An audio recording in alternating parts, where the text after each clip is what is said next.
कविता अपने माता पिता की बहुत लाडली थी। 3 बड़े भाइयों की बहन थी। कोई भी चीज़ मांगने पर उसी वक्त सामने हाजिर हो जाती। पूरे घर में रौब था उसका। पूरे परिवार में और नौकरों का पर राजकुमारी की तरह हुक्म चलाती थी कविता। स्कूल में भी पूरा रौब था। बड़े घर की लाडली जो थी वह। ऐसे ही उसने कॉलेज में दाखिला लिया।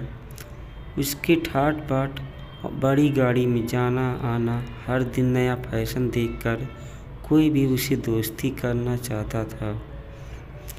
थोड़े ही दिनों में उसके बहुत से दोस्त बन गए। पूरे कॉलेज में उसकी अपनी ही एक पहचान थी। इन दिनों उसके घर एक रिश्ता आया।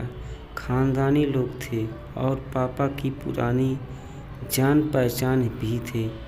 उसके साथ कविता के साथ कोई ज़बरदस्ती नहीं थी, पर कविता ने फिर भी हाँ कर दी, क्योंकि वह अपने परिवार से बहुत प्यार करती थी। वह जानती थी कि वह लोग उसका अच्छा ही सोचेंगे।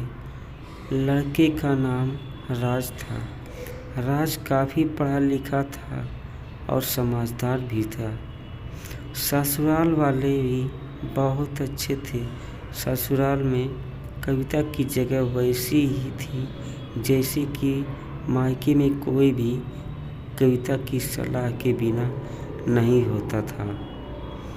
कविता लाडली बहू बन गई थी। वह फिर उसके घर एक बेटे का जन्म हुआ।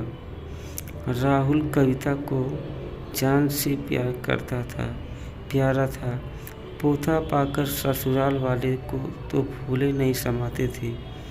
कविता कभी कभी सोचती कि उसकी किस्मत कितनी अच्छी है कि उसका हर अपना उसे कितना प्यार करता है। चाहे जीवन में कैसा भी समय आए, मेरे अपने हमेशा मेरे साथ हैं। मैं कभी अकेली नहीं हो सकती। कितनी खुशकिस्मत हूँ मैं। पर शायद कविता की खुशियों को उसकी ही अपनी ही नज़र लग गई। एक दिन वह मायके जाने की जिद कर बैठी। राज को बहुत काम था, लेकिन वह फिर भी उसे ले गया।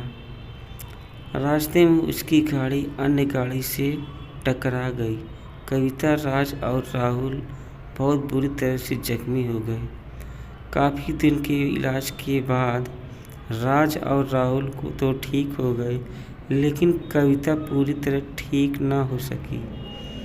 सर पर चोट लगने के कारण वह अपनी आंखों की रोशनी खो बैठी। अब कविता की किस्मत कैसे उल्टे पांव चलने लगी। मायके वाले कुछ दिन तक उसे मिलने जाते रहे, फिर कभी फ़ोन ही करके पूछ लेते कि अब कैसी है वो। धीरे धीरे ये सिलसिला भी कम हो गया। ससुराल वालों की सहानुभूति भी कम होने लगी।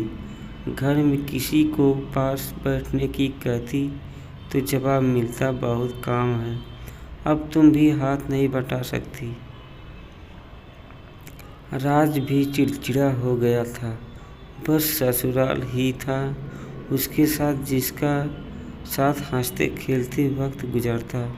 एक दिन कविता के हाथ से कुछ सामान गिर गया, जिसकी वजह से राहुल को हल्की चोट लग गई। कविता के साथ ससुर ने राहुल को उसके अलग कर दिया कि कहीं उसके ना देखने की वजह से बच्चा कोई नुकसान हो जाए। कविता अंदर से टूट चुकी थी।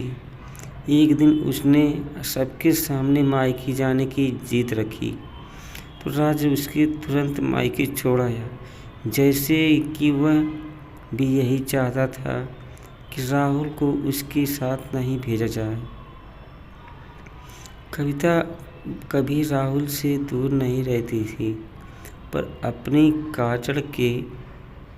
अपनी कमी के कारण राहुल से बहस नहीं की।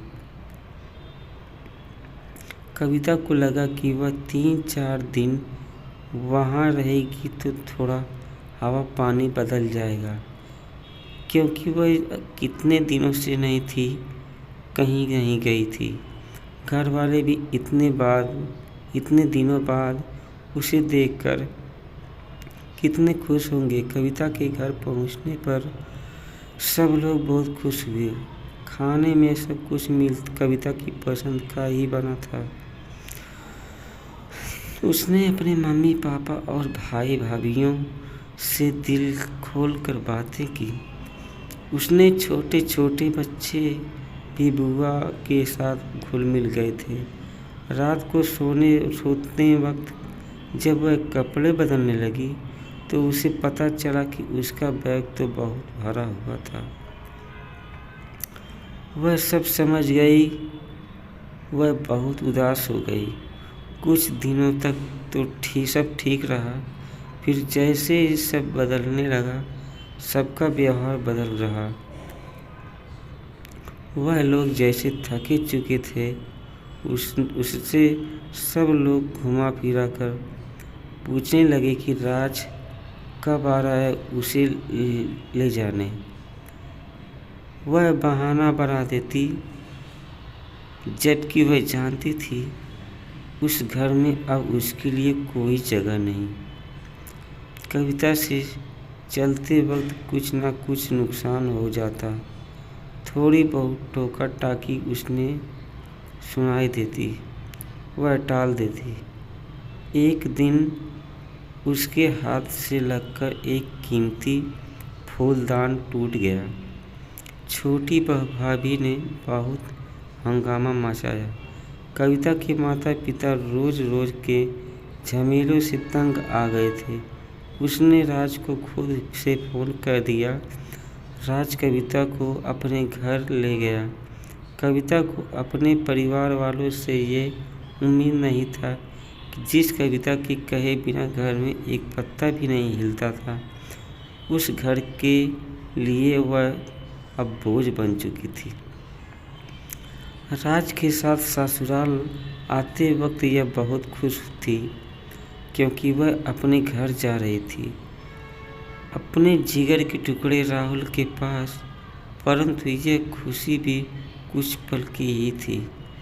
सारा बंदोबस्त पहले ही किया हुआ था। कविता को सीधे ऊपर वाले कमरे में पहुंचा दिया गया। राहुल से दूर रहने की सख्त चेतावनी दी गई।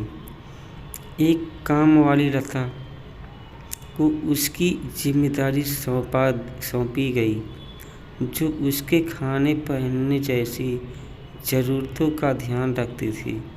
कविता ज़्यादातर चुप ही रहती थी। कभी कभी काम वाली लता से थोड़ा बतिया लेती थी। उसके जरिए राहुल का पता चल जाता था। सबकी लाडली बेटी और बहू सबके लिए लाडली ही बोझ बन चुकी थी। गाइज, अगर वीडियो पसंद आए हो तो लाइक ज़रूर कीजिएगा और कमेंट कीजिएगा कि ऐसा वीडियो आपको चाहिए या नहीं, या फिर और आपको और किसी तरह का मोटिवेशन